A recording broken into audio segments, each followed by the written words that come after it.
మహోన్నతుడైనటువంటి మా ప్రియ పరిశుద్ధుడా, మీ ఘనమైన పరిశుద్ధమైన ప్రశస్తమైన నామమునకు తండ్రి వందనాలు.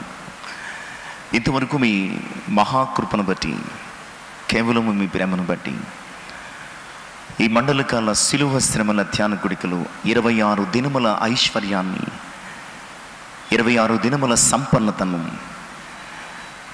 26 దినముల ఆత్మీయ భాగ్యమును మాకు దయచేశారు.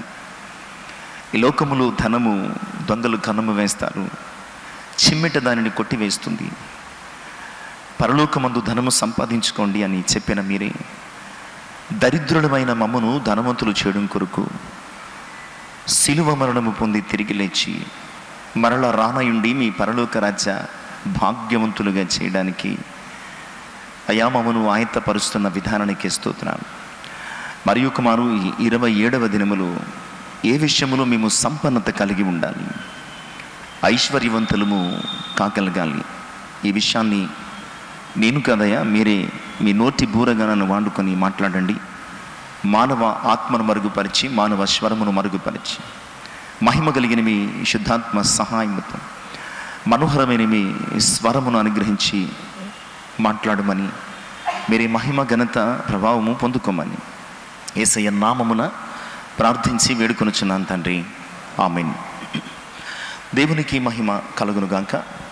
దేవుని ప్రేమించి ఆయన పరిశుద్ధ సన్నిధిని చేరివచ్చిన ప్రియ విశ్వాసులందరికీ మన ప్రభువును ప్రియరక్షకుడైన యేసుక్రీస్తు వారి ప్రశస్త నామములో శుభాలు తెలియజేస్తున్నాను. ప్రభునందు ప్రియులారా, దేవుని మహోన్నతమైన కృపను బట్టి ఈ మండలకాల శిలువ శ్రమల ధ్యాన గుడికలో మరి విశేషంగా ఈ 27వ దినములోనికి నడిపించబడిన మనము ఈ దిన ధ్యానము కొరకు ఏర్పాటు చేయబడిన లేఖన భాగాలను కొద్ది సమయము మన ఆత్మీయ ఐశ్వర్యం కొరకు ధ్యానం చేసుకునే ప్రయత్నం చేద్దాం. మొదటి భాగం నిర్గమకాండము 3వ అధ్యాయము మొదటి 8 వచనాలు, 2వ భాగము ఎఫెసీ పత్రిక 4వ అధ్యాయము మొదటి 7 వచనాలు. పిలుపు విషయములో భాగ్యవంతులము కావాలి. పిలుపు విషయములో భాగ్యవంతులము. ఈ 40 దినాల మన ధ్యానము కొరింథీ 2వ పత్రిక 8వ అధ్యాయము 9వ వచనం. మనలను ధనవంతులుగా చేయడం కొరకు ఆయన దరిద్రుడయ్యను. ఈ అంశము మూలవచనంగా మనము ఏ విషయములలో ధనవంతులం కావాలి, ఏ విషయములలో భాగ్యవంతులం కావాలి, ఏ విషయములో మనము ఐశ్వర్యవంతులము కావాలని ఆయన ఇంత గొప్ప రక్షణ మనకు అనుగ్రహించారు. ఇప్పటి వరకు మనము ధ్యానము చేసుకుంటూ వస్తున్నాం. ఈరోజు ధ్యాన అంశము మనము ఆయన పిలుపు విషయములో భాగ్యవంతులము కావాలని, ఆయన పిలుపు విషయములో ఐశ్వర్యవంతులము కావాలని, ఆయన మనకిచ్చినటువంటి పిలుపు విషయంలో మనము సంపన్నులంగా బ్రతకాలని ఆయన మనల్ని పిలిచారు.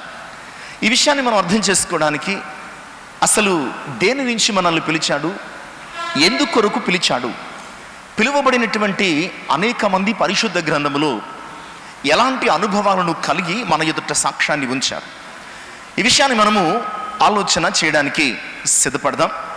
మూలవాక్యముగా ఎఫెసీ పత్రిక 4వ అధ్యాయం, ఎఫెసీ పత్రిక 4వ అధ్యాయము మొదటి నుంచి 3 వచనాలు మనం చదువుకుందాం. కాబట్టి మీరు సమాధానమును బంధము చేత ఆత్మ కలిగించు ఐక్యమును కాపాడుకొనుట యందు శ్రద్ధ కలిగిన వారై ప్రేమతో ఒకరినొకడు సహించుచు మీరు పిలువబడిన పిలుపునకు తగినట్టుగా దీర్ఘశాంతముతో కూడిన సంపూర్ణ వినయముతోనూ సాత్వికముతోనూ నడుచుకొనవలనని ప్రభువును బట్టి ఖైదీనైన నేను మిమ్మును బతిమాలు కొనుచు ఉన్నాను.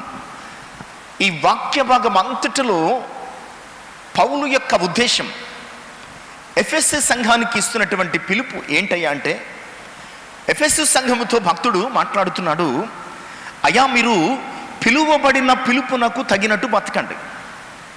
ఈరోజు క్రైస్తవ జీవితం అంటే గాలికి కొట్టుకొచ్చినట్లు కాదు. క్రైస్తవ జీవితం అంటే ఏ కొండకో, ఏ అగ్నికో, ఏ సుడిగాలికో కొట్టుకొచ్చినటువంటి జీవితాలు కాదు. క్రైస్తవ జీవితము, క్రైస్తవ యొక్క పిలుపు లేదా క్రీస్తు వారముగా మనము ఉండడానికి దేవుడు ఏర్పాటు చేసుకున్నటువంటి ఏర్పాటు ఒక ప్రణాళికాబద్ధమైనది. ఎఫెసీ పత్రికలోని చెప్తాడు, జగత్తు పునాది వేయబడకమును పట్టండి. అంటే ఈ భూమికి పునాదులు వేయబడకమునుపే ఆయన మనల్ని ఏర్పాటు చేసుకున్నాడు. ఆయన మనల్ని పిలుచుకున్నాడు. ఇది ఆకస్మికముగా జరిగిన ఒక సందర్భం కాదు, అప్పటికప్పుడు ఏర్పాటు చేసుకున్న ఏర్పాటు కాదు, ఏదో ఎవరో రాలేదని ఎవరికో ఇచ్చినటువంటి అనుభవము ఎంత మాత్రం కూడా కాదు. ఇది మన ఎడల దేవునికి ఉన్నటువంటి ఒక ప్రత్యేకమైన ప్రణాళిక, మన ఎడల దేవునికి ఉన్నటువంటి ఒక ప్రత్యేకమైన ఉద్దేశం. మన ఎడల అనగా తన స్వరూపము చొప్పున, తన పోలిక చొప్పున ఏర్పాటు చేసుకున్నటువంటి మన ఎడల మన తండ్రికి, మన సృష్టికర్తకు, మన నిర్మాణకుడైనటువంటి దేవునికి ఒక కలిగి ఉన్నటువంటి ఒక ప్రత్యేకమైనటువంటి ప్రేమ. అట్టి ప్రేమ చేత, అట్టి ప్రణాళిక చేత, అట్టి ఉద్దేశము చొప్పున పిలువబడినటువంటి మనము ఈరోజు ఎలా ఉండాలి, ఎందుకొరకు పిలువబడ్డాం, ఏం చేస్తున్నాం, ఆయన పిలుపును అంగీకరించిన వారు, నిర్లక్ష్యము చేసిన వారు ఏమైపోయారు, ఈ విషయాలన్నీ కూడా మనము మనకున్న సమయాన్ని బట్టి క్లుప్తంగా ఆలోచన చేయడానికి సిద్ధపడదాం. ఇక్కడ పౌలు భక్తుడు చెప్తున్నాడండి, మీరు పిలువబడిన పిలుపుకు తగినట్టుగా జీవించమన్నాడు. ఎలా జీవించమంటున్నాడంటే మొదటి వచనములు అంటాడు, మీరు సమాధానమును బంధము చేత ఆత్మ కలిగించు ఐక్యతను శ్రద్ధతో కాపాడుకోండి. మనము ఐక్యతలోనికి, సమాధానమును బంధములోనికి మనం పిలువబడ్డాం కనుక మనము దేవుని పిలుపులో ఎలా ఉండాలి, ఏం కాపాడుకోవాలి, దేవుని పిలుపులో ఎలా జీవించాలి అంటే సమాధానమును బంధము చేత ఆత్మ కలిగించు ఐక్యాన్ని కాపాడుకోవాలి. మనము ఐక్యంగా ఉండడానికి, ఇంకా చెప్పాలంటే ఎందులో ఐక్యంగా ఉండడానికి పిలువబడ్డామంటే ప్రియులారా, దేవునికి వ్యతిరేకంగా, దేవునికి ఆయాసకరంగా, దేవునికి అవిధేయకరంగా బ్రతకడానికో జీవించడానికో పిలువబడలేదు, కానీ సమాధానమును అనుబంధము చేత ఆత్మ కలిగించు ఐక్యమును కాపాడుకోవడానికి పిలువబడ్డాం. ఒక మాటలో చెప్పాలంటే శరీరములో అవయవాలు వేరు వేరు రూపాలు కలిగి వేరు వేరు పనుల కొరకు ఏర్పాటు చేయబడ్డాయి, కానీ వేరు వేరు రూపాలతో వేరు వేరు పనుల కొరకు ఏర్పాటు చేయబడినటువంటి ఈ అవయవాలన్నీ కూడా శిరస్సు కలిగించే ఐక్యత చేత పనిచేస్తాయి. శిరస్సు అనగా మైండ్ ఏమి ఆర్డర్ చేస్తుందో, మైండ్ ఏమి బోధిస్తుందో ఆ ప్రకారము ఒక అవయవానికి ఒకటి కోఆపరేట్ చేసుకుంటూ ఐక్యతతో పనిచేస్తాయి. మన శరీరము ఒక ఐక్యతకు సాదృశ్యం. ఇక్కడ ఏమంటాడంటే క్రీస్తు శిరస్సుగా మనము అవయవములుగా ఉండుటకు పిలువబడ్డాం కనుక క్రీస్తు యేసు అను శిరస్సు ఇచ్చే ప్రతి విధమైనటువంటి ఆజ్ఞను పాటిస్తూ శరీరంలో ఉన్న ప్రతి అవయవము సమాధానమను బంధము చేత పనిచేస్తూ ఉండాలి. ఒక చెయ్యి ఎప్పుడు తన కాలును నరుక్కునే ప్రయత్నం చెయ్యదు. ఒక కాలు ఎప్పుడు తన శరీరాన్ని కాల్చుకోవడానికి, అగ్నిగుండంలో దూకడానికి ప్రయత్నించదు. ఒక కన్ను తన నోటిని పాడు చేయడం కొరకు ప్రయత్నించదు. కన్నుకు శుచి కలిగినటువంటి పదార్థాలే నోటికి అందించడానికి ప్రయత్నం చేస్తూ ఉంటాయి. ఇలాగ మన శరీర అవయవాలు అన్నీ కూడా ఎలా ఉంటాయంటే ఒక అవయవము కొరకు మరొక అవయవము క్షేమాభివృద్ధి కలిగించుకోవడానికి ఐక్యతతో, సమాధానంతో పనిచేస్తాయి. అలాగే అంటాడు క్రీస్తు యేసు శరీరములోనికి సాటి అవయవములుగా పిలువబడినటువంటి మనము ఈ ఐక్యమును, సమాధానము అనే బంధము చేత, నిజమే కొంతమంది ఒక రకంగా ఉంటారు, కొంతమంది ఇంకొక రకంగా ఉంటారు, కొంతమంది లోబడేవారుగా ఉంటారు, కొంతమంది తిరుగుబడేవారుగా ఉంటారు. వీటన్నిటికి పైన సమాధానము అనే, సమర్థించుకోవడం అనే, సహించుకోవడం అనే ఈ అనుబంధాన్ని మనం ఏర్పాటు చేసుకుని ఐక్యతతో సాగిపోవాలి అన్న సంగతిని పౌలు భక్తుడు జ్ఞాపకం చేస్తాడు. ఇక రెండవ విషయం ఏమంటాడంటే ప్రేమతో ఒకరినొకడు సహించుడి. మీరు పిలువబడిన పిలుపుకి తగ్గినట్టు జీవించడం అంటే ప్రేమతో ఒకరినొకడు సహించుకోవాలి. ఇప్పుడే జ్ఞాపకం చేసుకున్నాం, కొంతమంది ఒకలాగుంటారు, మరికొంతమంది ఒకలాగుంటారు. ఎవరు ఎలాగున్నప్పటికీ క్రీస్తు యేసునందు ప్రేమ చేత మనం ఏర్పాటు చేయబడ్డాం కనుక ప్రేమ చేత ఒకరినొకడు సహించుకోవాలి. మనము ప్రేమ కలిగి ఉంటే ఆ ప్రేమ చేత ఎలాంటి ఇబ్బందులు లేకుండా సంతోషంగా వెళ్ళిపోగలం. ఈరోజు ఎందుకు అనేక సమస్యలు సంఘాలలో కానీ, కుటుంబాలలో కానీ, వ్యక్తుల జీవితంలో కానీ ఎందుకు ఈ విమతాలు, ఈ విభేదాలు వస్తున్నాయంటే ప్రియ విశ్వాసులారా, ప్రేమ అనే అనుభవాన్ని మనం కలిగి ఉండటం లేదు. ప్రేమ ఎందుకు ఉండటం లేదంటే అన్యాయము విస్తరించుట చేత ప్రేమ చల్లారిపోతుంది అన్న సంగతిని జ్ఞాపకం చేస్తుంది. కనుక మీరు పిలువబడిన పిలుపుకు తగినట్టు జీవించండి, ఐక్యంగా ఉండండి, ప్రేమతో ఒకరినొకరు సహించండి. ఇక తర్వాత విషయం చెప్తాడు, దీర్ఘశాంతముతో ఉండండి. దీర్ఘశాంతముతో ఉండండి. మనము ఓర్పు కలిగి ఒక సమస్య లేదంటే ఒక పరిస్థితి, దీనిని మనము జయించడానికి, మనం ఐక్యత కలిగి బ్రతకడానికి కలిగి ఉండాల్సిన చాలా ప్రాముఖ్యమైన విషయం ఏంటంటే దీర్ఘశాంతం. దీర్ఘశాంతము మనల్ని దేవుని సంబంధులుగా మలుస్తుంది. ఇక తర్వాత అంటాడండి సంపూర్ణ వినయం. సంపూర్ణ వినయం. ఇవన్నీ కూడా మన పిలుపులో ఉండాల్సినటువంటి ప్రత్యేకతలు, ఆభరణాలు, అంశాలు. ఇవన్నీ కూడా మనము కలిగి ఉండాల్సినటువంటి అనుభవాలు. సంపూర్ణ వినయముతో నిజమే ప్రియులారా, ఈరోజు ఎక్కడ చూసినా అతి వినయము కనబడుతుంది తప్ప సంపూర్ణ వినయము అనేది కనపడటం లేదు. సంపూర్ణ వినయం అనేది సమాధానాన్ని కలుగు చేస్తే, అతి వినయం ఏంటండి? ధూర్త లక్షణం, అంటే లేనిపోని సమస్యలను సృష్టిస్తూ ఉంటుంది. కానీ ఇక్కడ ఏమంటున్నాడంటే అతి వినయాన్ని కాదు కానీ వినయంలో సంపూర్ణులుగా ఉండండి అని చెప్తాడు. అన్నిటికంటే ప్రాముఖ్యంగా సాత్వికముతో ఉండండి. పేషెన్సీ. మనము ఎంత సాత్వికంగా ఉంటే అంత సక్సెస్ కాగలమండి. మోషే అరణ్య ప్రయాణంలో అనేక అద్భుతాలు చేయగలిగాడంటే, అరణ్య ప్రయాణంలో మాట విననొల్లని ప్రజలను ఆ బార్డర్ వరకు నడిపించగలిగాడంటే, ఇంకా నడిపిద్దురు కానీ దేవుడు పర్మిషన్ ఇవ్వలేదు. అలా నడిపించాడంటే మోషే ఈ భూమి మీద ఉన్న వారందరిలో కూడా సాత్వికుడని దేవుని చేత పిలువబడ్డాడు. కనుక ఎందుకు ఇలా ఉండమంటాడు? మీరు ఐక్యంగా ఉండండి, ప్రేమతో ఉండండి, దీర్ఘశాంతంతో ఉండండి, సంపూర్ణ వినయముతో ఉండండి, సాత్వికముతో ఉండండి అని ఎందుకు చెప్తాడంటే ఆ క్రింద వచనాలు చెప్తున్నాడు. ఎందుకంటే మనమందరం కూడా ఒకే శరీరం, మనమందరం కూడా వేరు వేరు శరీరాలు కావు. మనమందరము క్రీస్తు యేసు అనే శరీరముగా ఏర్పాటు చేయబడ్డాం. మనందరికీ శరీరం ఒకటే, ఆత్మ ఒకటే, అంతేకాదు నిరీక్షణ ఒకటే, ప్రభువు ఒకటే, విశ్వాసము ఒకటే, బాప్తిస్మము ఒకటే, అందరికీ తండ్రి అయినటువంటి దేవుడు ఒక్కటే.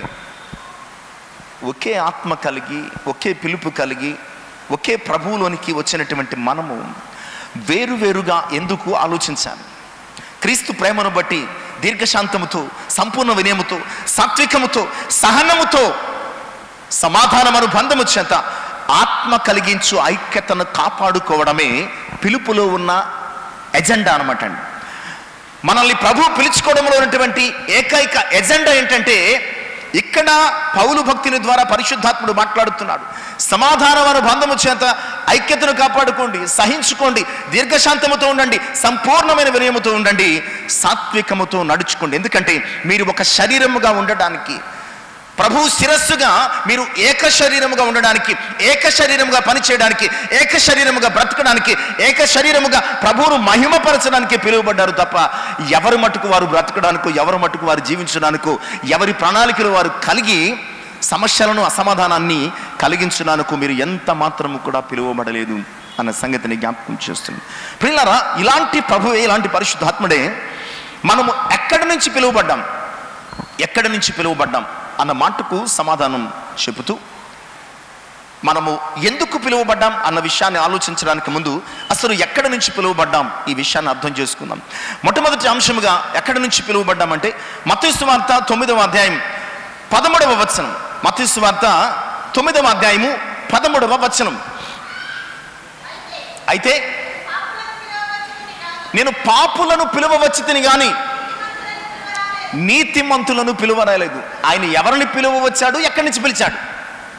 ఆయన ఎవరిని పిలువవచ్చాడు, ఎక్కడి నుంచి పిలిచాడంటే ప్రియులారా, ఆయన పాపులను పిలువవచ్చాడటండి. అంటే మనం ఎక్కడి నుంచి పిలువబడ్డామండి?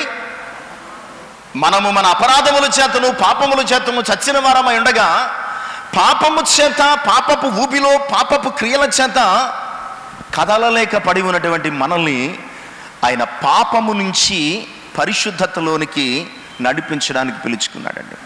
ఈరోజు మనం ఎక్కడి నుంచి పిలువబడ్డామంటే పాపపు ఊబి నుంచి పిలువబడ్డాం, పాపపు అనుభవాల నుంచి పిలువబడ్డాం, పాపపు స్థితి నుంచి పిలువబడ్డాం, పాపపు బ్రతుకు నుంచి మనము పిలువబడ్డాం.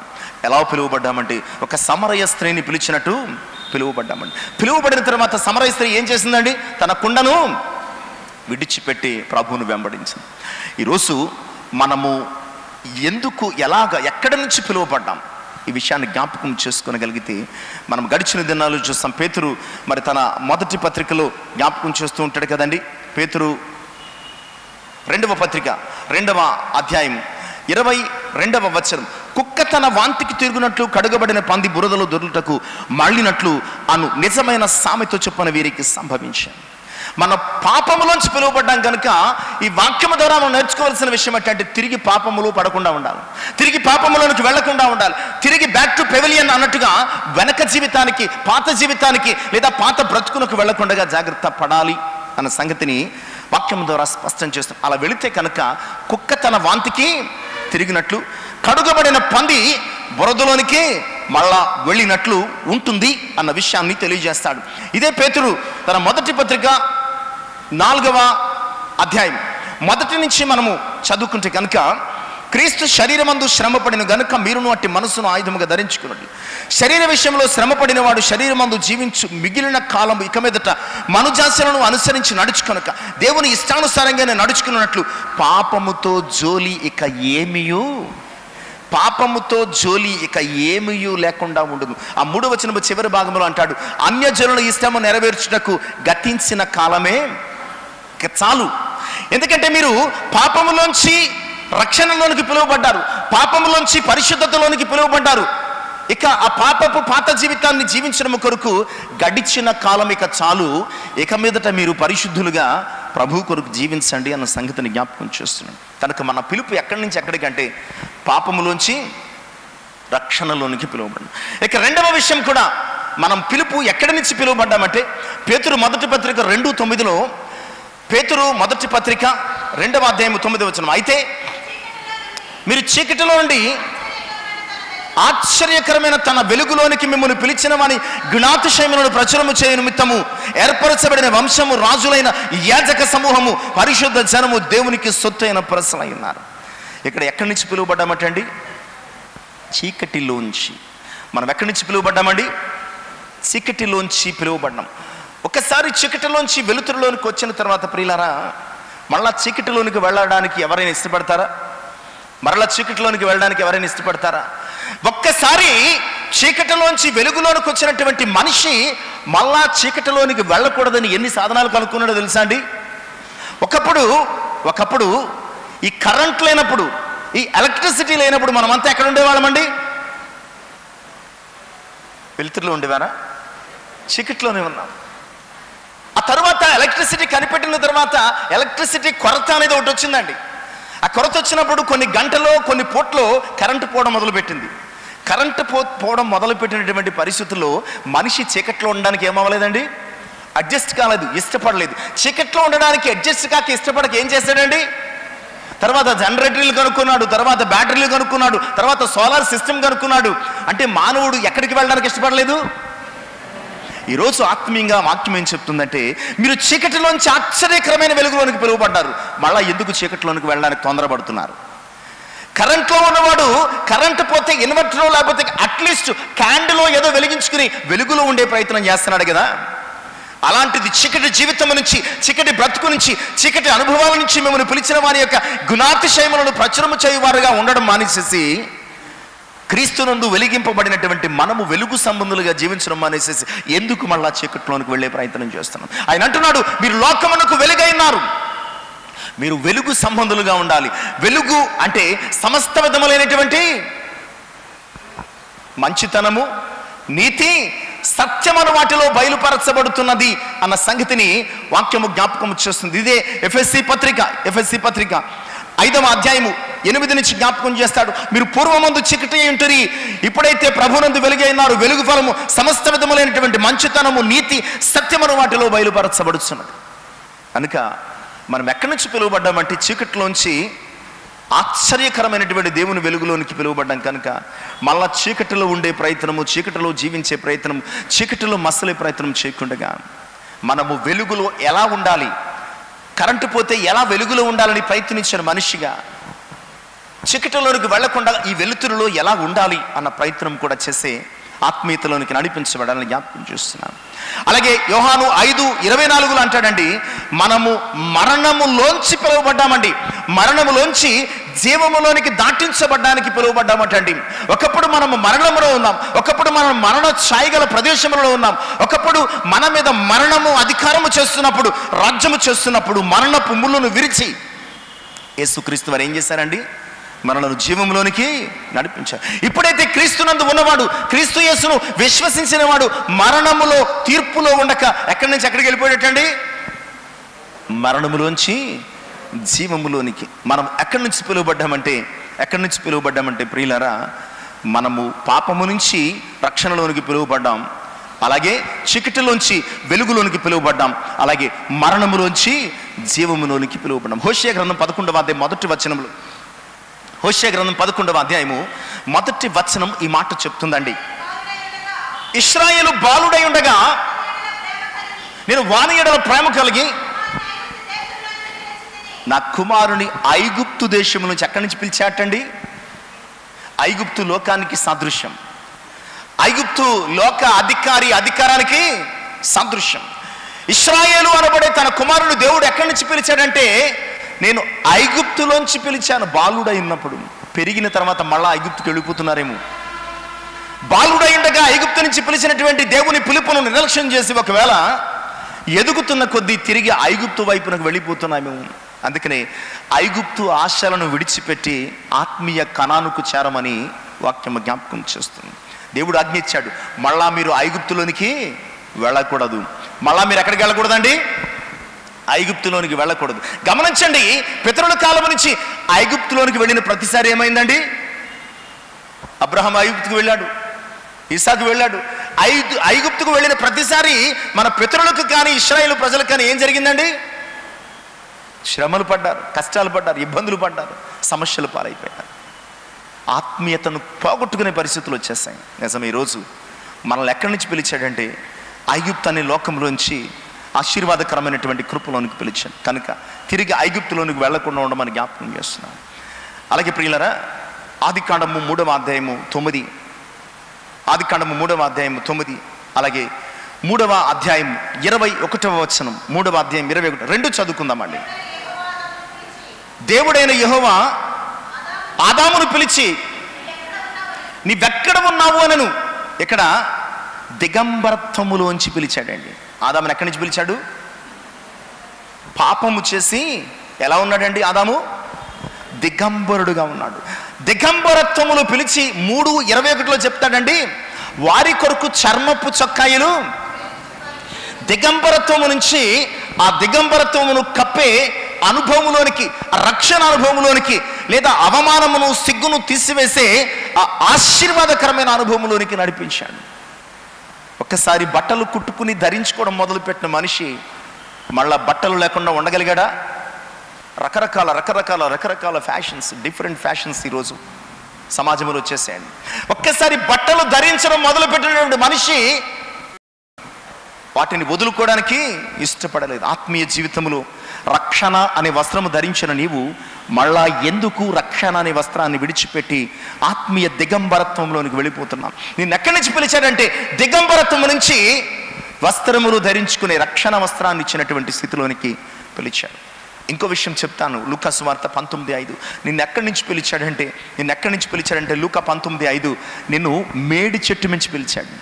నిన్ను ఎక్కడి నుంచి పిలిచాడండి? మేడి పండు చూడా, పద్యం వచ్చండి, మేడి పండు చూడా మేలిమయుండును, పొట్ట విప్పి చూడా పురుగులుండు, పిరికి వాణి మదిని బింక మేలాగురా విశ్వధాభిరామ వినురమేమ. మేడి పండు చూస్తే అట్టా ఉంటుందండి, చాలా అందంగా, అది ఆర్టిఫిషియల్గా వెరీ షైనింగ్గా కనబడుతుందండి. ఒక్కసారి ఓపెన్ చేస్తే ఏ మేడి పండులోనూ కూడా పురుగు లేకుండా ఉండదంట అండి, పురుగు లేకుండా ఉండదు. ఈరోజు మన జీవితాలు, ఏ జీవితాలు పరిశుద్ధమైన జీవితాలు కాదు, ఏ జీవితాలు నీతి కలిగిన జీవితాలు కాదు, ఏ జీవితాలు నమ్మకమైన జీవితాలు కాదు. అలాంటి మేడి పండు వంటి జీవితాలు. మేడు చెట్టు ఎక్కి జక్కయ్య ఎలా కనబడుతున్నాడంటే మేడు చెట్టు మీద మేడి పళ్ళుగా కనబడుతున్నాడు అనమాట జక్కయ్య. మేడి చెట్టు మీద ఎలా కనబడుతున్నాడండి జక్కయ్య? మేడి పండులాగా. అంతలో పొట్టోడేమో రౌండ్గా గుండ్రంగా కనపడుతున్నాడు, పెద్ద మేడి పండు ఏమో అనుకుంటాం. అలాంటి జక్కయ్యని ఎక్కడి నుంచి పిలిచాడండి? ఆ మేడి చెట్టు మించి జక్కయ్య త్వరగా రా, త్వరగా రా. జక్కయ్య త్వరగా వచ్చాడు, రక్షణ వచ్చింది. నిజమే, మేడి చెట్టు మించి అబ్రహాము కుమారునిగా ఉండుటకు పిలుచుకున్నట్లు చూస్తాం. మత్తయి సువార్త 4:21 ఎక్కడి నుంచి పిలిచాడో చూద్దాం. మత్తయి సువార్త 4:21 ఆయన అక్కడి నుండి వెళ్ళి జబదయి కుమారులైన యాకోబు, అతని సహోదరుడగు యోహాను అను మరి ఇద్దరు సహోదరులను తమ వలలు బాగు చేసుకొని చుండగా చూచి వారిని పిలిచాడు. బాగు చేసుకోవడం అనే ప్రయత్నం ఎప్పుడు ఉంటుందండి? పాడైపోయినప్పుడే బాగు చేసుకుంటాం. మంచి వలలు బాగు చేయం కదండి. అంటే శిష్యులను పాడైపోయినటువంటి అనుభవాల నుంచి ఆయన పిలుచుకున్నాడండి. పాతగిలిపోయిన అనుభవాల నుంచి పిలుచుకున్నాడు. వలలు వేసి వలలు పాడైపోయాయి, వారి ఆశలు పాడైపోయాయి, వారి ఆశయాలు పాడైపోయినటువంటి జీవితాల నుంచి బాగు చేయడానికి, బలపరచడానికి దేవుడు పిలుచుకున్నాడు. ఇలా పిలుచుకున్న దేవుడు ప్రియ విశ్వాసాలారా అనేక అనుభవాల నుంచి, ఈరోజు నన్ను కూడా రకరకాల అనుభవాల నుంచి ఆయన పిలుచుకున్నాడు, రకరకాల పరిస్థితుల నుంచి పిలుచుకున్నాడు, రకరకాల ఆ పద్ధతుల నుంచి ఆయన మనల్ని పిలుచుకున్నాడు. ఎందుకు పిలుచుకున్నాడు అంటే ప్రియులారా, యాకోబు 2:5 చెప్తాడు. ఎందుకు పిలుచుకున్నాడో మనం చూద్దామండి. యాకోబు 2వ అధ్యాయము 5వ వచనము చూస్తే కనుక, నా ప్రియ సహోదరులారా ఆలకించుడి, ఈ లోక విషయంలో దరిద్రులైన వారిని విశ్వాసమందు భాగ్యవంతులుగా తన్ను ప్రేమించే వారికి తన వాగ్దానము చేసిన రాజ్యమునకు వారసులుగా ఉండేటకు దేవుడు పిలుచుకొనలేదా, లేదా ఏర్పాటు చేసుకొనలేదా? ఇలాంటి పరిస్థితుల్లో ఉన్నటువంటి మనము విశ్వాసమందు భాగ్యవంతులం, ఆత్మీయత యందు భాగ్యవంతులం, దేవుని కొరకు భాగ్యవంతులంగా ఉండడానికి ఆయన మనల్ని పిలుచుకున్నారు అన్న సంగతిని జ్ఞాపకం చేస్తున్నాడు. ఎక్కడి నుంచి పిలుచుకున్నాడో మనం చూస్తామండి.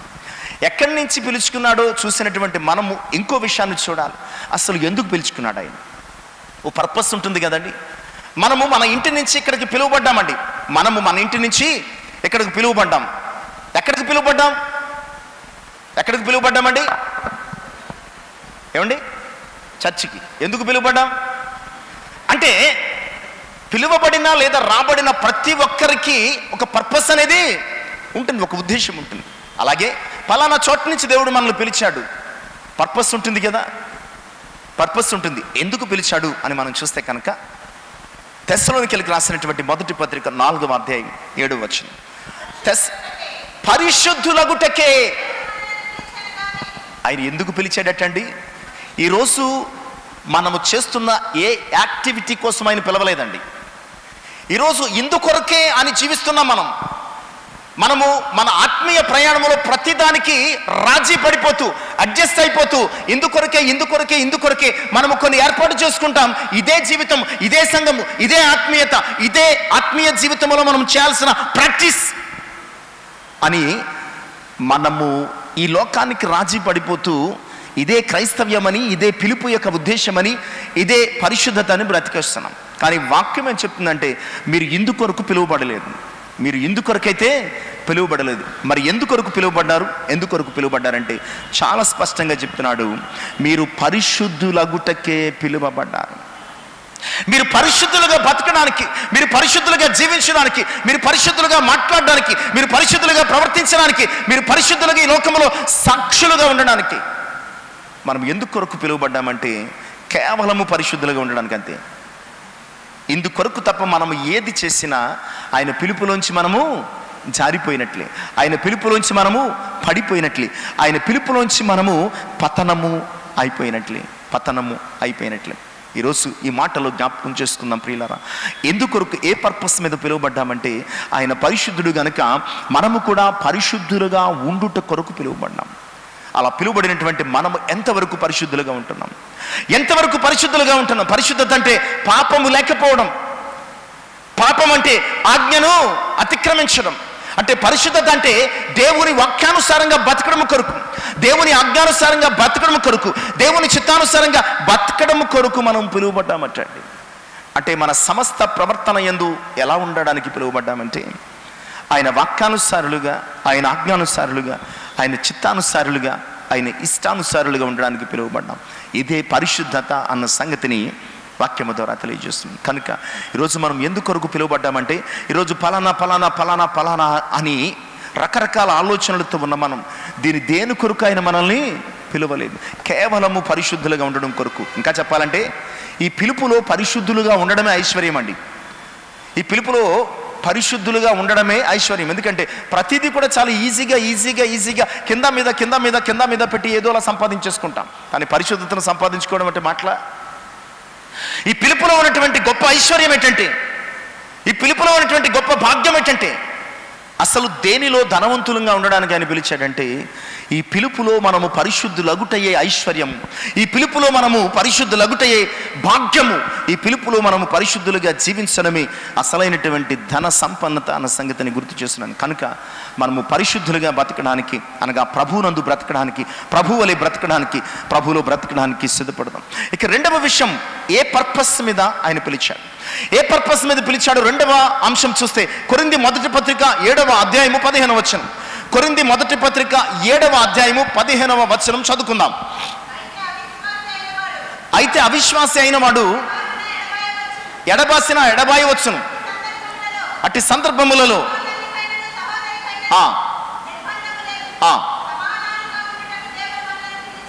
సమాధానముగా ఉండుటకు దేవుడు మనలను పిలిచి ఉన్నాడు. మొదటి పర్పస్ ఏంటంటే, మనము పరిశుద్ధులుగా బతకడం కొరకు. ఎలాంటి ఎగ్జంప్షన్ లేదండి, ఎలాంటి రాయితీలు అందులో ఉండవు. బ్యాంకు నుంచి 1,00,000 రూపాయలు లోన్ తీసుకుంటే మనకున్నటువంటి ఈ సోషల్ స్టేటస్ను బట్టి కొంతమందికి 50%, కొంతమందికి 60%, కొంతమందికి 70%, కొంతమందికి 80-90% రాయితీలు ఇస్తారు. బట్ దేవుని పిలుపులకు వచ్చినటువంటి మనకి ఎందులోనూ రాయితీలు ఉండవు. ఖచ్చితంగా 100కి 100% మనము పెర్ఫామ్ చేయాల్సిందే. 5 ఇస్తే 5 పెర్ఫామ్ చేయాలి, 2 ఇస్తే 2 పెర్ఫామ్ చేయాలి. There is no exemption. ఎలాంటి రాయితీ ఉండదు, ఎలాంటి మినహాయింపు ఉండదండి ప్రియులారా. పరిశుద్ధులుగా ఉండడానికి పిలిచాడు, 100% మనం ఉండి తీరాలంతే. రెండవ విషయం, మనం ఈరోజు చదువుకున్న ఆ భాగంలో రెండవ విషయం, సమాధానముగా ఉండుటకు పిలువబడ్డాం. సమాధానముగా ఉండుటకు పిలువబడ్డాం. ఇక్కడ భార్యాభర్త సంబంధాల గురించి మాట్లాడుతూ ఉంటాడండి. కేవలము భార్యాభర్త సంబంధం మధ్య మాత్రమే సమాధానం కాదండి, అన్నాదమ్ముల మధ్య సంబంధం, తల్లిదండ్రుల మధ్య సంబంధం, తల్లిదండ్రుల మధ్య పిల్లల మధ్య మరి సమాధానం, లేదంటే బంధువుల మధ్య సమాధానం, లేదంటే ఫ్రెండ్స్ మధ్య సమాధానం. ఒక మనిషికి మధ్య మనం ఎలా ఉండడానికి పిలువబడ్డామండి? సమాధాన సంబంధులుగా ఉండడానికి పిలువబడ్డాం. సమాధానం అనుబంధము చేత ఆత్మ కలిగించు ఐక్యమును కాపాడుకోవడానికి మరి పిలువబడ్డామండి. ఈరోజు ఎన్ని క్రైస్తవ సంఘాలు, ఎన్ని క్రైస్తవ సమాజాలు, ఎన్ని క్రైస్తవ గ్రూపులు ఇలాంటి సమాధానాన్ని కలిగి ఉన్నాయి చెప్పండి. మనమేమో సమాధానంగా ఉండడానికి దేవుని పిలుపులోనికి వచ్చాం, మనలో ఎవరికి సమాధానం లేనటువంటి అనుభవాలు కలిగి జీవిస్తున్నాం. ఒకరికి మధ్య సమాధానం లేనటువంటి అనుభవాలు. ఒక సంఘానికి ఒక విశ్వాసికి ఒక కుటుంబానికి ఇంకొక కుటుంబానికి సమాధానము మచ్చుకైనా కనబడినటువంటి, శాంతి మచ్చుకైనా కనబడినటువంటి పరిస్థితులలో మనం బతుకుతున్నాం. ఇది మన పిలుప? ఇందుకొరకు ఆయన మనల్ని పిలుచుకున్నాడా? ఇందుకొరకు ఆయన మనల్ని ఏర్పాటు చేసుకున్నాడా? ఆయన తన సిలువ రక్తము చేత సమాధాన పరిస్తే, ఈరోజు సమాధానంగా లేకపోతే ఆయన సిలువ విలువను మనము తీసేసినట్టు, ఆయన సిలువ రక్తమును మనము వృధా చేసినట్లు. ఎందుకంటే ఆయన తన సిలువ చేత, సిలువ రక్తము చేత మనలను ఏం చేశాడటండి? సమాధానపరుచుకున్నాడు. తెస్సలోనికీయులకు రాసిన మొదటి పత్రిక 5:13 కూడా ఇది చెప్తూ ఉంటాడండి. తెస్సలోనికీయులకు రాసినటువంటి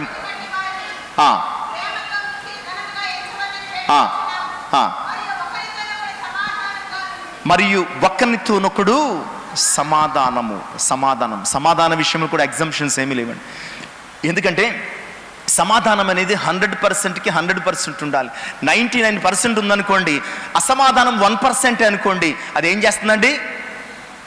ఒక మర్రి విత్తనం కానీ రావి విత్తనం కానీ ఒక గోడ మీద పడుతుందండి. ఆ గోడ అనుకుంటుంది, లేదా ఆ చెట్టు అనుకుంటుంది, ఓ చిన్న విత్తనమే కదా, నా ముందు ఈ విత్తనం ఎంత అని అనుకుంటుందట అండి.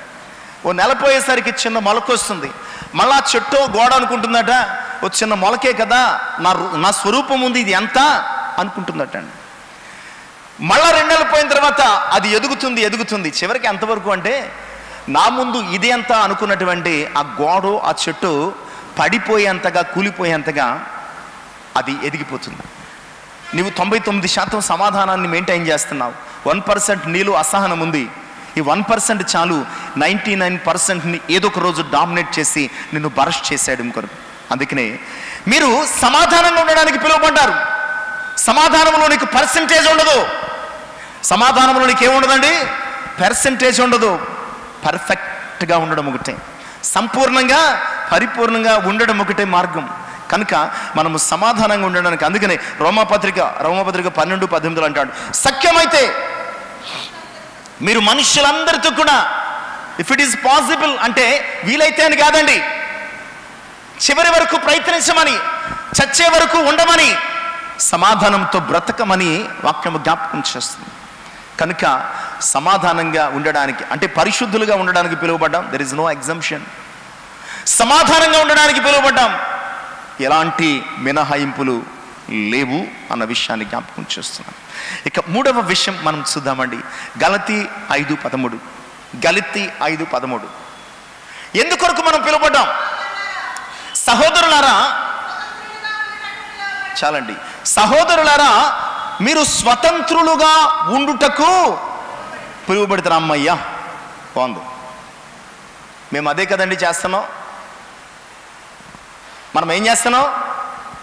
స్వతంత్రత కలిగి ఎవరు ఇష్టం వచ్చినట్లు వారు ఉంటున్నాం, ఎవరు ఇష్టం వచ్చినట్లు వారు మాట్లాడుతున్నాం, ఎవరు ఇష్టం వచ్చినట్లు వారు బతుకుతున్నాం, ఎవరు ఇష్టం వచ్చినట్లు వారు ఇష్టానుసారంగా ప్రవర్తిస్తున్నాం. ఇక్కడ కూడా అదే అంటున్నాడు.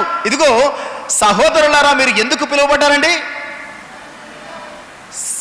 స్వతంత్రులుగా ఉండడానికి పిలువబడ్డారు. మీరు స్వతంత్రులుగా ఉండడానికి పిలువబడ్డారు. బట్ దీనికి కండిషన్స్ అప్లై అవుతాయండి. పరిశుద్ధతకు ఎలాంటి ఎగ్జంప్షన్స్ లేవు. అలాగే సమాధానంగా ఉండడానికి ఎలాంటి ఎగ్జంప్షన్స్ లేవు. బట్ ఇక్కడ మీరు స్వతంత్రులుగా ఉండడానికి పిలువబడ్డారు. ఎక్కడి నుంచి? పాపము నుంచి పరిశుద్ధతలోనికి, లోకములోంచి క్రీస్తులోనికి, మరణములోంచి జీవములోనికి వచ్చిన మీరు స్వతంత్రులుగా అంటే పాపము నుంచి, మరణము నుంచి విమోచించబడినటువంటి, బానిసత్వము నుంచి విమోచించబడినటువంటి మరి వ్యక్తులుగా ఉండడానికి మీరు పిలువబడ్డారు. ఆ 13వ వచనపు 2వ భాగంలో అంటాడండి, అయితే ఒక మాట, అక్కడ ఒక కండిషన్ చెప్తాడు. అయితే ఒక మాట, ఆ స్వాతంత్ర్యమును శారీరక క్రియలకు హేతువు చేసుకొనక ప్రేమ కలిగిన వారై ఒకరినొకడు. నిజమే, మీరు స్వతంత్రులుగా ఉండడానికి పిలువబడ్డారు. బట్ దానిని మిస్యూజ్ చేయకండి, ఇష్టానుసారంగా వాడకండి. మీకు తోచినట్లు, మీకు నచ్చినట్లు నేను స్వతంత్రుణ్ణి అని ఇష్టానుసారంగా బతకడానికి మిమ్మల్ని పిలవలేదు. మీ స్వతంత్రతకు కొన్ని రూల్స్ ఉన్నాయి, కొన్ని కండిషన్స్ ఉన్నాయి. మనము ఇండియాలో ఉన్నాం, స్వతంత్రులమే కదండి. ఎందుకంటే 1947లో మనకి ఆగస్టు 15న స్వతంత్రం వచ్చిందండి. స్వతంత్రం వచ్చింది. మనం అందరము స్వతంత్రులుగా ఉండడానికి పిలువబడ్డాం. మేము ఇండియాలో మరి స్వతంత్ర భారతదేశం కనుక మేము స్వతంత్రులుగా ఉన్నాం, పిలువబడ్డాం కనుక ఇష్టానుసారంగా జీవిస్తానంటే కుదురుతుందా? స్వతంత్ర భారతదేశానికి ఒక రాజ్యాంగం ఉంది. రాజ్యాంగంలో ఆర్టికల్స్ ఉన్నాయి. ఆర్టికల్స్ అన్నింటిలో కూడా ఎవరు ఎలా జీవించాలి, ఎవరు ఎలా బ్రతకాలి, ఎవరికి ఏమేమి హక్కులు ఉన్నాయి, ఏమేమి విధులు ఉన్నాయి, ఇవన్నీ కూడా ఆర్టికల్స్ అన్నీ కూడా ఉంటాయండి. ఎవరైనా నేను స్వతంత్రుడి కదా అని రాజ్యాంగాన్ని మీరితే రాజ్యాంగ ప్రకారము శిక్ష పొందుతారు. రాజ్యాంగ ప్రకారము శిక్ష అనుకుంది. కనుక నీకు స్వతంత్రంగా ఉండడానికి పిలువబడ్డావు, నీవు స్వతంత్రంగా జీవించడానికి పిలువబడ్డావు. బట్ కండిషన్ ఉంది. ఈ లోకములో, ఈ ప్రపంచంలో, ముఖ్యంగా మన దేశంలో, స్వతంత్ర భారతదేశంలో స్వతంత్రులుగా ఉండడానికి పిలువబడినటువంటి మనము రాజ్యాంగ పరిధిలో మన స్వతంత్రతను వినియోగించుకోవాలి. క్రీస్తులో స్వతంత్రులుగా ఉండడానికి పిలువబడినటువంటి మనము, క్రీస్తు రాజ్యాంగం అనేది ఒకటి ఉందండి. ఆ రాజ్యాంగం ఏంటో తెలుసా అండి? క్రీస్తు రాజ్యాంగం ఏంటి చెప్పండి? క్రీస్తు రాజ్యాంగం ఏంటి చెప్పండి? బైబిల్ అంటారు, వాక్యం అంటారు. క్రీస్తు రాజ్యాంగం ఏంటి చెప్పండి? అక్కడ ఉంది కదండి. ఈ స్వతంత్రతను మీరు శారీరక క్రియలకు హేతువు చేసుకునక ఆయన రాజ్యాంగం ఏంటో తెలుసా అండి? ప్రేమ కలిగిన వారై ఒక్కనినొక్కడు. ఆయన రాజ్యాంగం ఏంటో తెలుసా? ఆయన రాజ్యాంగము ప్రేమ. ఆయన రాజ్యాంగము ప్రేమ. మీరు స్వతంత్రంగా ఉండండి, స్వార్థంగా ఉండకండి, ప్రేమ కలిగి ఉండండి. మనము ఎందుకొరకు పిలువబడ్డామంటే స్వతంత్రులుగా ఉండడానికి పిలువబడ్డాం. ద సేమ్ టైం ఆ స్వతంత్రత ఎదుటి వ్యక్తికి హాని కలిగించకుండా, ఆ స్వతంత్రత ఎదుటి వ్యక్తికి నష్టాన్ని కలిగించకుండా, నీ స్వతంత్రత ఎదుటి వ్యక్తిని హర్ట్ చేయకుండా, నీ స్వతంత్రత ఎదుటి వ్యక్తి ఎడల అనుచితంగా నీవు ప్రవర్తించకుండా ఉండుటకు క్రీస్తు యేసు యొక్క రాజ్యాంగమైనటువంటి ప్రేమ కలిగి నీ స్వతంత్రతను ఉపయోగించుకో. ప్రేమ కలిగి నీ స్వతంత్రతను ఉపయోగించుకో. ప్రేమ కలిగి నీవు మసలుకో. ప్రేమ కలిగి నీవు నడువు. దేవుడు నీకు ఇచ్చిన స్వతంత్రత ఎదుట వారి స్వతంత్రతను కాపాడడానికి ఉపయోగించు. ప్రేమ అనే చట్ట పరిధిలో, ప్రేమ అనే రాజ్యాంగ పరిధిలో నీ స్వతంత్రతను నీవు వినియోగించుకోమని దేవుని యొక్క వాక్యం జ్ఞాపకం చేస్తుంది. కనుక మనము ఎందుకొరకు పిలువబడ్డాం? పరిశుద్ధులుగా ఉండడానికి పిలువబడ్డాం. పరిశుద్ధతలో రాజీ పడద్దు. 2, ఎందుకొరకు పిలువబడ్డాం? సమాధానంగా ఉండడానికి పిలువబడ్డాం. సమాధానంలో ఏ పర్సెంటేజు మీకు రాయితీ ఇవ్వబడదు.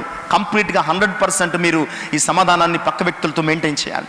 ఇక 3వ విషయం ఏంటంటే స్వతంత్రులుగా ఉండడానికి పిలువబడ్డారు. బట్ ప్రేమ అనే దేవుని రాజ్యాంగానికి లోబడి మీరు స్వతంత్రులుగా జీవించాలి. ఇక 4వ విషయం చూద్దామండి. రోమపత్రిక 12వ అధ్యాయం 2వ వచనం. రోమపత్రిక 12వ అధ్యాయం 2వ వచనం.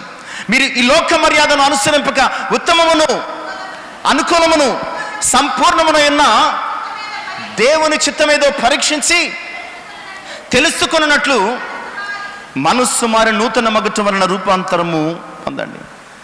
ఎందుకొరకు పిలువబడ్డామో తెలుసండి? మనం నీ ఇష్టాన్ని నెరవేర్చుకోవడం కొరకు కాదు, నీ కోరికలను తీర్చుకోవడం కొరకు కాదు, నీ ఉద్దేశాలను సాఫల్యము చేసుకోవడం కొరకు కాదు. ఎందుకొరకు పిలువబడ్డామంటే ప్రియులారా, దేవుని చిత్తమును నెరవేర్చుటకు. చూడండి, దేవుని పిలుపు కలిగినటువంటి ఏ వ్యక్తి అయినా ఏమన్నారంటే చిత్తము ప్రభు అన్నారండి. దేవుని పిలుపు కలిగిన ఏ వ్యక్తులైనా ఏమన్నారండి? చిత్తము ప్రభు. అంటే అయ్యా, ఇక నుంచి నా ఇష్టానుసారంగా కాదు, ఇక నుంచి నా చిత్తానుసారంగా కాదు, నువ్వేం చెబితే అది చేయడానికి నేను నిన్ను వెంబడిస్తున్నాను. నిజమే, నిన్ను పిలిచిన వాని చిత్తమును, నీ కొరకు ప్రాణము పెట్టినటువంటి ప్రభు అయిన క్రీస్తు యొక్క ఉద్దేశాన్ని మనము తెలుసుకున్నట్టుకు పిలువబడ్డాం. అలా జీవించడానికి పిలువబడ్డాం, అలా బ్రతకడానికి పిలువబడ్డాం, అలాగూ మన జీవితాలను నడిపించుకోవడానికి పిలువబడ్డామండి. ఆ చిత్తం ఏంటంటే తెస్సలోనికీయులకు రాసిన మొదటి పత్రిక 4వ అధ్యాయం 4-5 వచనాలలో మీరు పరిశుద్ధతను కాపాడుకున్నట్టే దేవుని చిత్తం. అలాగే పేతురు మొదటి పత్రిక 2:15 అంటాడు, యుక్త ప్రవర్తన కలిగి ఉండడమే దేవుని చిత్తము. తెస్సలోనికి మొదటి పత్రిక 5వ అధ్యాయం 16-18 అంటాడు, కృతజ్ఞత కలిగి జీవించడమే దేవుని యొక్క చిత్తం. మనము ఆయన చిత్తాన్ని తప్ప మన ఇష్టాలను నెరవేర్చుకోవడానికి మనము ప్రభులోనికి పిలువబడలేదు అన్న సంగతిని దేవుని యొక్క వాక్యం ద్వారా జ్ఞాపకం చేస్తున్నాం. అలాగే పేతురు మొదటి పత్రిక 2:9 చూద్దామని. పేతురు మొదటి పత్రిక 2:9 చూద్దాం త్వరగా. అయితే మీరు చీకటిలోండి ఆశ్చర్యకరమైన తన వెలుగులోనికి మిమ్మల్ని పిలిచిన వారి గుణాతిశయములను ప్రచురమును చేయ నిమిత్తము ఏర్పరచబడిన వంశమును, రాజులైన యాజక సమూహమును, పరిశుద్ధ జనమును, దేవునికి సొత్తైన ప్రజలుగా. ఇందాక మనం ఈ విషయాన్ని చదువుకున్నాం. అంటే చీకటిలోంచి పిలిచారు అన్నదాన్ని. ఇక్కడ ఎందుకొరకు పిలిచారంటే చీకటిలోంచి ఆశ్చర్యకరమైన వెలుగులోనికి మనల్ని పిలిచిన వారి యొక్క గుణాతిశయములను ప్రచురము చేయ నిమిత్తము ఏర్పరచబడిన వంశము, రాజులైన యాజక సమూహము, పరిశుద్ధ జనాంగము, దేవునికి సొత్తైన ప్రజలు. దీని ఉద్దేశం ఏంటంటే ఎందుకు పిలువబడ్డామంటే ప్రత్యేకముగా ఉండడానికి పిలువబడ్డామండి. మనం దేని కొరకు పిలువబడ్డామండి? ప్రత్యేకముగా లోకములోంచి బయటకు రప్పించబడ్డాం. లోక పాపము నుంచి, లోక దోషము నుంచి, లోక దుర్నీతి నుంచి, లోకములో ఉన్నటువంటి ప్రతి విధమైనటువంటి అతిక్రమము నుంచి ప్రత్యేకముగా ఉండడానికి దీని గురించి కొరింథీ 2వ పత్రిక 6వ అధ్యాయం 17-18 చాలా పెద్ద టెక్స్ట్ అండి, చదవడానికి కుదరదు. కానీ అక్కడ అంటాడండి, మీరు వారి నుంచి బయలు వెడలి ప్రత్యేకంగా ఉండండి అన్న మాట. ఏంటంటే మనము ప్రత్యేకముగా ఉండుటకు పిలువబడ్డాం. కలిసిపోవడానికి కాదు. మనం చాలాసార్లు చెప్పే సాకు ఏంటంటే లోకంలో బతుకుతున్నాం కదండి, లోకంలో మనము బతుకుతున్నాం కదండి, మరి ఏ అండగా గొడుగు పట్టడం తప్పదండి. అక్కడికి వెళ్తే అది చేయాలి, ఇక్కడికి వెళ్తే ఇది చేయాలి, ఎక్కడికి వెళ్తే ఏదో చేయాలా. రేపొద్దున ఎవడు చేసేవాడు నీకు ఉండడు. మనము లోకములో ఉన్నాం కాబట్టి లోకములో లోకుల కొరకు, లోక సాంప్రదాయాల కొరకు కాదు, ఈ లోక మర్యాదను అనుసరింపకుండా నువ్వు ప్రత్యేకంగా ఉండడానికి పిలువబడ్డావు. లేకపోతే ప్రభు రావాల్సిన అవసరం లేదు, రక్తం చిందించాల్సిన అవసరం లేదు, ప్రాణం పెట్టాల్సిన అవసరం అంతకంటే లేదు. ఎందుకొరకు ఆయన ఈ లోకంలోనికి వచ్చారు? శ్రమ పడ్డారు, రక్తం చిందించారు, ప్రాణం పెట్టారు అంటే మనలను లోకములోంచి ప్రత్యేకపరచుకోవడం కోసం, లోకము నుంచి సెపరేట్ చేయడం కోసం. కనుక ఈరోజు ప్రియ విశ్వాసులారా, మనము ప్రత్యేకతలో లేదా ప్రత్యేకంగా ఉండడానికి పిలువబడ్డాం. అంటే పాపంలో కానీ, లోకంలో కానీ, లోకంలో ఉన్నటువంటి ఏ దుర్నీతులు, లోకంలో ఉన్నటువంటి శరీరాశ, నేత్రాశ, జీవపు డంబము నుంచి ప్రత్యేకపరచబడ్డాం. శరీరాశ నుంచి, నేత్రాశ నుంచి, జీవపు డంబము నుంచి ప్రత్యేకముగా. ఎందుకొరకు అంటే ప్రత్యేకముగా ఆ ఉద్దేశానికి అక్కడ చెప్తాడు. మనము ఆయన గుణాతిశయములను ప్రచురము చేయ నిమిత్తము దేని కొరకు పిలువబడ్డామంటే, ఎలా పిలువబడ్డాం? చదవడం బద్ధకం వచ్చేస్తుందేమో. ఏర్పాటు చేయబడినటువంటి, ఎంత ప్రత్యేకతో మనకి ఏమండి. పేతురు మొదటి పత్రిక 2వ అధ్యాయం 9వ వచనం. రిఫరెన్సులు గుర్తుండవు, వాక్యం గుర్తుండదు, ఫాలో అప్ అస్సలు కాం. చదవండి. ఆ తర్వాత ఎందుకు పిలువబడ్డాము? ఆయన గుణాతిశయములను ప్రచురము చేయ నిమిత్తము ఏర్పరచబడిన వంశము, రాజులైన యాజక సమూహము. ఎంత దేని కొరకు పిలిచాడండి? ఏర్పాటు చేయబడినటువంటి వంశం అటండి. ఈ వంశం ఎవరిది? దేవుని వంశం. ఇది ఏర్పాటు చేయబడినటువంటి వంశము, రాజులైన యాజక సమూహము. ఏ రాజులు, ఏ యాజకులు? సర్వోన్నతుని పరిశుద్ధ యాజకులు, రాజులును. ఈ లోకపు రాజులు, ఈ లోకపు యాజకులు కాదండి. దేవుని సర్వోన్నతుడైనటువంటి, సర్వశక్తిమంతుడైనటువంటి, సర్వ సృష్టికర్త అయినటువంటి ప్రభు యొక్క వారసులు, యాజకులుగా పిలువబడ్డాం. పరిశుద్ధ జనముగా ఉండడానికి ప్రత్యేకించబడ్డామండి. దేవునికి ఏంటండి? దేవునికి మాత్రమే సొత్తుగా ఉండడానికి. ఈ లోకానికి సొత్తు కాదు మనం. ఈ లోకానికి సొత్తు కాదు, తొత్తు కాదు మనం. దేని కొరకు పిలిచాడండి? ఈ లోకానికి సొత్తుగానో తొత్తుగానో ఉండడానికి పిలవలేదు, కానీ దేవుని సొత్తుగా ఉండడానికి ప్రత్యేకపరుచుకున్నాడు. కనుక మనం అలా ఉండడానికి సిద్ధపడం. పేతురు మొదటి పత్రిక, ఇంకో విషయం, పేతురు మొదటి పత్రిక 3వ అధ్యాయం 9వ వచనం. 3వ అధ్యాయం 9వ వచనం. దేనికి పిలువబడ్డామండి? వారసులు అవ్వడానికి పిలువబడ్డామండి. మనం బానిసలుగా బతుకుతామంటున్నాం. ఆయన దేని కొరకు పిలిచాటండి? మనము దేవుని ఆశీర్వాదమునకు వారసులు అవ్వడం కొరకు. దేనికి బానిసలుగా ఉండడానికి పిలువబడలేదు, దేనికి తొత్తులుగా ఉండడానికి పిలువబడలేదు, దేనికి లోబడిపోవడానికి పిలువబడలేదటండి. మనము దేవుని ఆశీర్వాదమునకు వారసులుగా ఉండడానికి పిలువబడ్డాం. మనము ఎవరికి వారసులం అంటే ప్రియులారా, క్రీస్తు యేసునకు వారసులం. పరలోక రాజ్య వాసికి వారసులం, పరలోక దేవునికి వారసులం. కనుక దేనికి పిలువబడ్డామో గమనించక, గ్రహించక మనం ఈ లోకములోనికి దిగజారిపోతున్నామేమో ఆలోచించండి. ఇక ఏడవ విషయం పేతురు మొదటి పత్రిక 5:10. పేతురు మొదటి పత్రిక 5:10 దేనికి పిలిచామో చెప్తాడు. తన నిత్య మహిమకు. దేనికి పిలిచాడటండి? తన నిత్య మహిమకు పిలిచాడటండి. తన నిత్య మహిమకు పిలిచాడటండి. ఆయన మహిమలో ఏముంటుందో తెలుసా అండి? ఆకలి ఉండదు, దప్పికుండదు, సూర్యుని ఎండైనను, ఏ వడగాలి అయినను ఉండదండి. గొర్రెపిల్ల తన గుడారమును మన మీద కప్పుతాడండి. జీవ జలముల ఊట ఎదుకు మనల్ని నడిపిస్తాడు. సమృద్ధి, సంతోషము, సకల ఆశీర్వాదము, నిత్యము దేవుని ముఖము చూచే భాగ్యం. ఆయన దేని కొరకు పిలిచాడంటే, మన పిలుపు దేని కొరకు అంటే ప్రియులారా, నిత్య మహిమ అనే భాగ్యము కొరకు పిలిచాడు. నిత్య మహిమ అనే భాగ్యం కొరకు. పరిశుద్ధ గ్రంథములు మనం 7 విషయాలు చూసామండి. ఇప్పుడు పరిశుద్ధ గ్రంథములు పిలిచిన వారు, లోపడిన వారు మనం చూచి ముగించుకోవడానికి సిద్ధపడాలి. దేవుడు నోవహును పిలిచాడు. దేవుడు నోవహును పిలిచాడు. ఎందుకొరకు పిలిచాడండి? వాడ చేసుకోమని పిలిచాడు. దేవుడు పిలిచినప్పుడు లోబడితే నీవు రక్షించబడతావు. ఆయన పిలిచాడు. ఆయన పిలిచినప్పుడు లోబడితే ఎలా ఉంటుంది, లోబడకపోతే ఎలా ఉంటుంది? దేవుడు నోవహును పిలిచాడు, లోబడ్డాడు, వాడ చేసుకున్నాడు. పిలిచిన దేవుని పిలుపుకు లోబడిన నోవహు, అతని కుటుంబం ఏమయ్యారండి? నీవు దేవుని పిలుపుకు లోబడితే, నీవు దేవుని పిలుపుకు అంగీకరిస్తే, నీ దేవుని పిలుపులో ఉంటే కనుక నీవు ఈ లోకమనే సముద్రంలో పడిపోకుండా రక్షించబడతావు. అదే రీతిగా దేవుడు అబ్రహామును పిలిచాడు. అబ్రహాం నేను చూపించే దేశానికి రమ్మన్నాడు. అబ్రహాం ఏం చేశాడండి? లోబడ్డాడు. అబ్రహాము దేవుని పిలుపుకు లోబడ్డాడు కనుక అబ్రహామును ఏం చేశాడండి? అన్ని విషయాల్లోనూ ఆశీర్వదించాడు. ఆదికాండం 24:1 చెప్తాడు. అబ్రహామును దేవుడు ఏం చేశాడండి? అన్ని విషయాల్లోనూ ఆశీర్వదించాడు. నువ్వు అన్ని విషయాల్లోనూ ఆశీర్వదించబడాలని అనుకుంటే కనుక ఆయన పిలుపుకు నీవేమవ్వాలా? లోబడాలి. నీవు రక్షించబడాలంటే ఆయన పిలుపుకు లోబడాలా? నీవు అన్ని విషయాల్లో ఆశీర్వదించబడాలంటే కనుక దానికి కూడా ఏం చేయాలండి? నీవు ఆయన పిలుపుకు లోబడాలా. మోషేని పిలిచాడు. మనం చదువుకున్న మొదటి భాగం. మోషే రా. ఎందుకు పిలిచాడండి? ఎందుకు పిలిచాడు?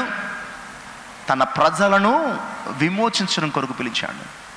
మోషేని పిలిచినప్పుడు మొదట, అయ్యా నేను నత్తివాడిని, నేను నోటి మాంద్యము గలవాడిని, నువ్వు పంపదలుచుకున్న వారిని పంపించమని అడ్డంకులు సాకులు చెప్పి తప్పించుకోవాలనుకున్న చివరికి లొంగాడు, లోబడ్డాడు, వెళ్ళాడు. మోషేని ఎందుకు పిలిచాడంటే తన ప్రజలను విమోచించుకోవడం కొరకు. దేవుని పిలుపుకు లోబడితే నీవు ఒక నాయకుడు అవుతావు. నాయకుడు అవ్వాలంటే నీవు ఈ లోకములో ఎవరినో పిలవడం కాదు, కానీ దేవుని పిలుపుకు నీవేం చేయాలండి? లోబడాలి. దేవుని పిలుపుకు లోబడితే దేవుడు నిన్ను తీసుకెళ్ళి అక్కడ కూర్చోబెడతాడు. నువ్వు శ్రమ పడాల్సిన అవసరత లేదు, నువ్వు తొందరపడాల్సిన అవసరత లేదు, నువ్వేదో ప్రయత్నం చేయాల్సిన అవసరత అంతకంటే లేదు. ఇక్కడ మోషే దేవుని పిలుపుకు లోబడ్డాడు కనుక దేవుడు మోషేని ఏం చేశాడండి? ఇశ్రాయేలు ప్రజల మీద నాయకుడిని చేశాడు. నువ్వు నాయకుడు అవ్వాలంటే కనుక నువ్వు దేవునికి లోబడాల. దేవునికి లోబడిన వాడే నాయకుడు. 2 ముఖాలు ఉన్నాయి. వాక్యం 2 అంచుల ఖడ్గం. నీవు నాయకుడు అవ్వాలంటే దేవునికి లోబడాలా, దేవుని పిలుపుకు లోబడాలా. దేవుని పిలుపుకు లోబడిన వాడే దేవుని దృష్టిలో నాయకుడు అవుతాడు. ఇక ఇర్మియాను పిలిచాడు. ఇర్మియా 1వ అధ్యాయం 4-5 వచనాలు. ఇర్మియా కూడా, అయ్యా నేను బాలుడిని, నేను ఈ మాట వినని ప్రజల మధ్య నేను పని చేయాలంటే మొత్తానికి దేవుడు తీసుకొచ్చి ఇర్మియాను పిలిచినప్పుడు ఇర్మియా వచ్చాడు. ఇర్మియా ఏమయ్యాడు? ప్రవక్త అయ్యాడు. ఇర్మియా ప్రవక్త అంటే ప్రభువు మాటలను చెప్పే ప్రవక్త అయ్యాడు. ఇలాగూ పరిశుద్ధ గ్రంథములో ఎవరినైతే దేవుడు పిలుచుకున్నాడు, ఎవరైతే దేవుని పిలుపునకు లోపడ్డారో వారిని దేవుడు తాను ఏం చేయాలనుకున్నాడో అది చేశాడు. నువ్వేమో అవ్వాలనుకున్నావో కాదు ముఖ్యం, దేవుడు నిన్ను ఏం చేయాలనుకున్నాడో ముఖ్యం. కనుక దేవుడు ఏం చేయాలనుకున్నాడో వారు ఆ పిలుపుకు లోబడినప్పుడు దేవుడు వారిని అలా చేశాడు. ఇంకొంతమందిని పిలిచాడండి. సౌలును పిలిచాడండి. పాత నిబంధన కాలంలో రాజు అయినటువంటి సౌలు, క్రొత్త నిబంధన కాలం సౌలును పిలిచాడు. పిలువబడిన పిలుపుకు లోపడకపోవడాన్ని బట్టి సింహాసనాన్ని నుంచి ఏం చేశాడండి? కిందకు తోసేశాడు. దేవుని పిలుపుకు లోబడిన సౌలు తన కత్తి చేత తను చచ్చాడు. దేవుడు పిలిచినప్పుడు లోపడకపోతే మన యొక్క అవిధేయత చేత మనము మన యొక్క బ్రతుకులను పోగొట్టుకునే ప్రమాదం ఉంది. సంసోనును దేవుడు పిలిచాడు, దేవుని పిలుపుకు లోబడలేదు, తను కూడా ఆత్మహత్య చేసుకున్నాడండి కదండి. సౌలును పిలిచాడు, లోబడలేదు, చచ్చిపోయాడు. సంసోనును పిలిచాడు, లోబడలేదు, సంసోను కూడా ఏం చేసుకున్నాడు? ఆత్మహత్య చేసుకున్నాడు. యూదాను పిలిచాడు తన 12 మంది శిష్యుల్లో ఒక్కడుగా ఉండడానికి. లోబడ్డా? లోబడలేదు. ఏం చేశాడండి? అతడు కూడా సూయిసైడ్ చేసుకున్నాడు. దేమాను పిలిచాడు. తిమోతి 2వ పత్రిక 4:10. దేమ ఇహలోక స్నేహమును స్నేహించి వెళ్ళిపోయాడు. ఏమైపోయాడో తెలియదు. పిలుపుకు లోబడిన వారు దేవుని ప్రణాళిక చొప్పున నిలవబెట్టబడ్డారు, ఆశీర్వదించబడ్డారు, ఘనపరచబడ్డారు. దేవుడు వారిని ఏం చేయాలనుకున్నాడో అది అయ్యారు. పిలిచినప్పుడు పిలుపులోనికి వచ్చి కూడా లోబడని వారు ఈ జాబితా అంతటిలో వారికి ఒకే శిక్ష. వారు ఒకటే అయ్యారండి. ఏమయ్యారంటే తమ ప్రాణాలు పంపి. దీని ఉద్దేశం ఏంటంటే దేవుని పిలుపుకు ఎవరు లోబడరో తమ బ్రతుకులు తామే పాడు చేసుకుంటారు, తమ జీవితాలు తామే పాడు చేసుకుంటారు, తమ ఆత్మీయతను తామే పోగొట్టుకుంటారు. కనుక ఈరోజు నేను వాక్యము ద్వారా జ్ఞాపకం చేసే ప్రాముఖ్యమైన విషయం ఏంటంటే ప్రియులారా, ఆయన ఎక్కడి నుంచి పిలిచాడు, ఏ స్థితిలోంచి పిలిచాడు, మనల్ని, మన పితరులను మన మూలాలేంటి, మన బ్రతుకులేంటి, మన నాగరికత ఏంటి, మన స్టేటస్ ఏంటి, అక్కడి నుంచి తీసుకొచ్చి దేవుడు ఇక్కడ పెట్టాడు. ఎందుకొరకు పెట్టాడు? రెండవ క్వశ్చన్. ఎక్కడి నుంచి పిలిచాడు? First question. రెండవ క్వశ్చన్, ఎందుకొరకు పిలిచాడు? అందులో ఉండాలి మనం, అందులో ఉండాలి. ఇక మూడవది, ఎవరిని పిలిచాడు, ఏం చేస్తాడు? ఈరోజు మనల్ని పిలిచాడు. అందరినీ ఒకదాని కొరకు పిలవలేదండి. అబ్రహామును ఒకదాని కొరకు పిలిచాడు, మోషేను ఒకదాని కొరకు పిలిచాడు, నోవహును ఇంకొక దాని కొరకు పిలిచాడు, ఇర్మియాను మరొక దాని కొరకు పిలిచాడు. నిన్ను దేని కొరకు పిలిచాడో దేవుడు దాన్ని గుర్తించు. పక్కనోడు పిలుపు చూడకు, పక్కనోడు పిలుపు చూడకు. నన్ను ఒక సేవకునిగా, వాక్యాన్ని బోధించేవానిగా పిలిచాడు. నేనేం చేయాలా? మీరేం చేయాలా? నేను చెప్పేస్తానండి అంటే కుదురుద్దేంటి? నేను చెప్పేస్తానంటే కుదురుద్దా?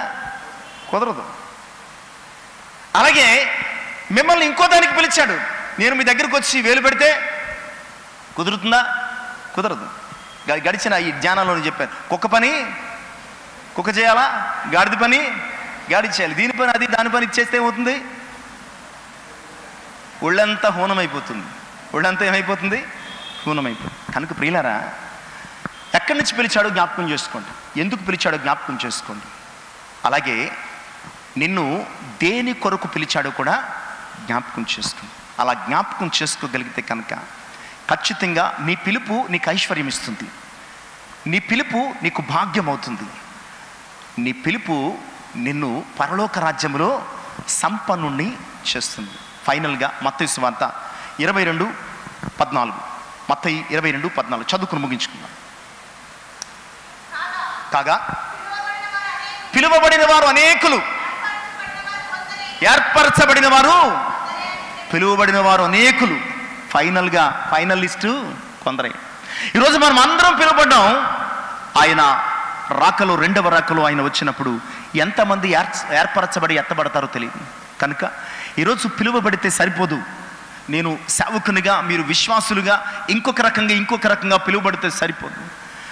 ఆయన రాకలో ఎత్తబడ్డానికి ఏర్పాటు చేయబడిన వారుగా ఉండాలి. లేకపోతే వస్తాడు, స్నేహితుడా, ఆ సందర్భం, స్నేహితుడా పెళ్లి వస్త్రం ఏది? నువ్వు పెళ్లికి వస్తున్నావో తెలీదా? మనము కూడా పెళ్లికే వచ్చాం. ఏ పెళ్లికి? గొర్రె పిల్ల వివాహ మహోత్సవానికి పిలువబడ్డాం. వధువు సంఘంగా సిద్ధపడుతున్నాం. వధువు సంఘంగా సిద్ధపడుతున్నటువంటి నీవు నేను పెళ్లి వస్త్రం వద్దా? రక్షణ వస్త్రం వద్దా? పిలుపు వస్త్రం వద్దా? ఏర్పాటు వస్త్రం వద్దా? సిద్ధపాటు వస్త్రం వద్దా? ఖచ్చితంగా కావాలి. లేకపోతే ఆయన వచ్చి అడుగుతాడు, స్నేహితుడా, ఓ స్నేహితురాలా, పెళ్లి వస్త్రం ఏది? పెళ్లి వస్త్రం లేకపోతే ఏమైపోయిందండి? నీవు పిలువబడ్డావు, కానీ ఆయనతో ఉండడానికి ఏర్పాటు చేయబడిన కారణం చేత వీడిని తీసుకెళ్లి చీకట్లో పడేయండి. అక్కడ ఏడ్పు పండ్లు కొరుకుతూ ఉంటుంది.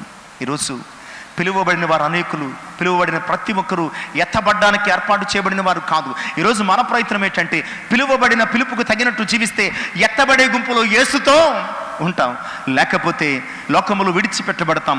7 ఏండ్ల శ్రమ, అపవాదికి దాచబడినటువంటి ప్రదేశము ఇది మహాఘోర నరకం అన్న సంగతిని జ్ఞాపకం చేస్తున్నాను. కనుక ఈ మాటలు వింటున్న మనము పిలువబడిన పిలుపుకు తగిన జీవితాలు జీవించడానికి సిద్ధపడాలని జ్ఞాపకం చేస్తూ అటు ఐశ్వర్యాన్ని ప్రభు మనకు కలుగు చేయాలని కోరుకుంటే కొద్ది మాటలు ముగిస్తున్నాను. ఈ మాటలు మన జీవితంలో పరిశుద్ధాత్ముడు ఫలింపచేయును గాక. ఆమేన్. ప్రార్థన చేసుకుందాం. పరిశుద్ధ మందిరంలో గొప్ప దేవ స్తోత్రాలు. ఇంతవరకు మాతో మాట్లాడు. నిజమే ప్రభా, మీరు లోకంలోంచి, మీరు చీకటిలోంచి, మీరు పాపములోంచి మమ్మల్ని పరిశుద్ధులుగా ఉండడానికి పిలిచారు అయ్యా. మమ్మల్ని సమాధానంతో ఉండడానికి పిలిచారు, మీ బిడ్డలుగా ఉండడానికి పిలిచారు, స్వతంత్రత కలిగి ప్రేమ అనే చట్టానికి లోబడి బ్రతకడానికి పిలిచారయ్యా. అట్టి పిలుపును నిర్లక్ష్యం చేసిన వారి జాబితాలో ఉన్నామా? అట్టి పిలుపును అంగీకరించి పిలుపుకు లోబడి జీవించిన వారి బ్రతుకులు బ్రతుకుతున్నామా? అయ్యా, పిలువబడిన వారు అనేకులు, ఏర్పాటు చేయబడిన వారు కొందరు. మేము పిలువబడిన వారికి ఉంటే సరిపోమయ్యా. మీరు ఆకలో ఎత్తబడే ఏర్పాట్లు ఉండడానికి సహాయం చేయండి. అటు సిద్ధపాటును కలుగు చేయండి. అటు సిద్ధపాటు మేము కలిగి ఉండులాగన వాక్యం మా హృదయములు ఫలింపచేసి వాక్యానుసారంగా జీవించి సిద్ధపడే ఆ అనుభవాన్ని మాకు కలుగు చేయమని, సమస్త మహిమ ఘనత ప్రభావం మీరే పొందమని యేసయ్య నామమున ప్రార్థించి వేడుకొనుచున్నాను తండ్రి. ఆమేన్. దేవునికి మహిమ కలుగును గాక. దేవుడు మనం దీవించి ఆశీర్వదించును.